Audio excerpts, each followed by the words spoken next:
श्री गुरुवे नमः। सर्वश्रुतिशिरोरत्न विराजित पदाम्बुजं वेदान्ताम्बुजमार्तण्डं तस्मै श्री गुरुवे नमः।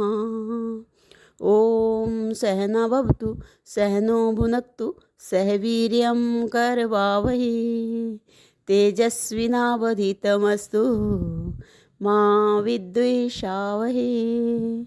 ओम शांति शांति शांति। ओम। प्रणाम भगवान। स्वामी अखंडानंद सरस्वती जी महाराज जी द्वारा विरचित साधना और ब्रह्मानुभूति से हमारा टॉपिक चल रहा है भगवान अपौरुषता का अभिप्राय।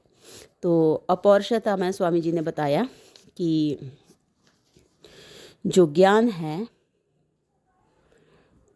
वो स्वतः प्रमाण है, परता प्रमाण नहीं है। ये पहली बात बताई कि ज्ञान जो है वो स्वतः प्रमाण है, परता प्रमाण नहीं है।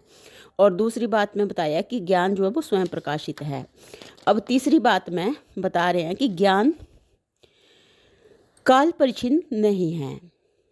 तो ज्ञान काल परिच्छिन्न नहीं है, इसकी व्याख्या में स्वामी जी बता रहे हैं कि जब हम यह सोचने लगते हैं कि यह ज्ञान भूत है और यह ज्ञान भविष्य है, तब हम मानो यह स्वीकार कर लेते हैं कि काल की धारा में ज्ञान का उदय एवं विलय होता इनकी हुआ करता है, अर्थात ज्ञान क्षणिक है। परंतु यह क्षण ही क्या है जिसकी पृथकता का आरोप ज्ञान पर किया जाता है।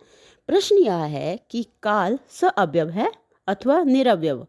यदि निरवयव है तो उसमें भूत भविष्य एवं कला काष्ठा आदि के भेद ही संभव नहीं है, वह ब्रह्म ही है अगर काल जो है निरवयव है। यदि सअवयव है तो ज्ञान उसके भिन्न भिन्न अवयवों का प्रकाश मात्र होगा और प्रकाश्यगत भेद प्रकाश पर आरोपित नहीं किया जा सकेगा। जैसे घट पट आदि के भिन्न भिन्न होने पर भी उनको प्रकाशित करने वाले प्रकाश में भेद कल्पना का कोई प्रसंग नहीं है। जो उनको घट और पट को जो है वो प्रकाशित जो प्रकाश कर रहा है उसमें स्वामी जी बोल रहे हैं कि भेद कल्पना का कोई प्रसंग ही नहीं है। ऐसे ही कला काष्ठा आदि रूप काल के अवयवों में भेद होने पर भी उनके प्रकाशक ज्ञान में भेद कल्पना का अवसर नहीं है। सच्ची बात तो यह है कि काल भेद की कल्पना ही निर्मूल है। कल्पना करें कि क्या कभी काल का अभाव था या काल का अभाव होगा। जिस काल में हम काल के अभाव की कल्पना करेंगे वह भी काल ही होगा और काल के अभाव की कल्पना को निवृत्त कर देगा। अभाव रहित वस्तु निरंश होती है। गुणन अथवा विभाजन केवल सअंश वस्तु में हो सकता है, निरंश में नहीं। गुणन अथवा विभाजन केवल सअंश वस्तु में हो सकता है, निरंश वस्तु में नहीं। इसलिए अभाव रहित काल में कला काष्ठ आदि रूप अवयव के आधार पर भूत भविष्य की कल्पना निस्सार है। तब ये जो भूत भविष्य मालूम पड़ते हैं वे हैं क्या? तो स्वामी जी बता रहे हैं कि संबित मात्र हैं। कोई भी संबित मात्र वस्तु संबित को परिच्छिन्न नहीं बना सकती। बहुत ही सुंदर। कोई भी संबित मात्र वस्तु संबित को परिच्छिन्न नहीं बना सकती, इसलिए ज्ञान काल परिच्छिन्न नहीं है। चौथी बात में स्वामी जी बता रहे हैं कि ज्ञान में देश परिच्छेद भी नहीं है।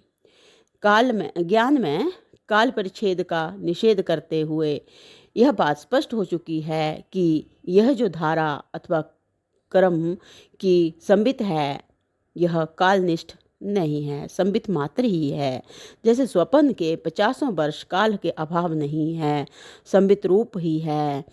उसमें भूत की स्मृति, भविष्य की कल्पना और ज्ञान के द्वितीयत्व सद्वितीयत्व की प्रतीति संबित मात्र ही है। वैसे ही यह जो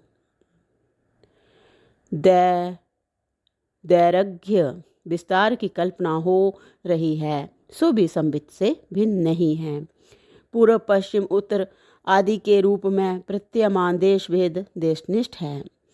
अथवा पृथ्वी सूर्य ध्रुव आदि ग्रह नक्षत्रनिष्ठ हैं। प्रश्न है कि पूर्व पश्चिम उत्तर आदि के रूप में प्रत्यमान देश भेद देशनिष्ठ हैं अथवा पृथ्वी सूर्य ध्रुव आदि ग्रह नक्षत्रनिष्ठ हैं। यह स्पष्ट है कि इस भेद कल्पना का कारण ध्रुव आदि ग्रह नक्षत्र हैं, देश नहीं। तब क्या अन्यगत भेद का अन्य पर आरोपित करना न्यायोचित है? कदापि नहीं। काल के समान ही कहीं भी देश का अभाव नहीं है। जैसे काल का कहीं अभाव नहीं है, वैसे स्वामी जी बता रहे हैं कि देश का भी कहीं अभाव नहीं है। जिस देश में देश के अभाव की कल्पना की जाएगी वह विदेश ही होगा। अभाव रहित देश ब्रह्म है। पूर्व पश्चिम आदि एवं दैर्घ्य विस्तार आदि की कल्पना वस्तुनिष्ठ नहीं है, संबित मात्र है। ठीक वैसी ही जैसी स्वपन देश की लंबाई चौड़ाई स्वयं प्रकाश ज्ञान के द्वारा प्रकाशित देश भेद ज्ञान का भेदक नहीं हो सकता। इसलिए ज्ञान देश परिच्छेद से रहित है। तो 5वीं बात में स्वामी जी बता रहे हैं कि विषय परिच्छेद भी ज्ञान का परिच्छेदक नहीं है। विषय परिच्छेद भी ज्ञान का परिच्छेदक नहीं है। तो भगवान इससे आगे जो है वो अगले सत्संग से कंटिन्यू करते हैं। प्रणाम भगवान। ओम शांति शांति शांति ओम।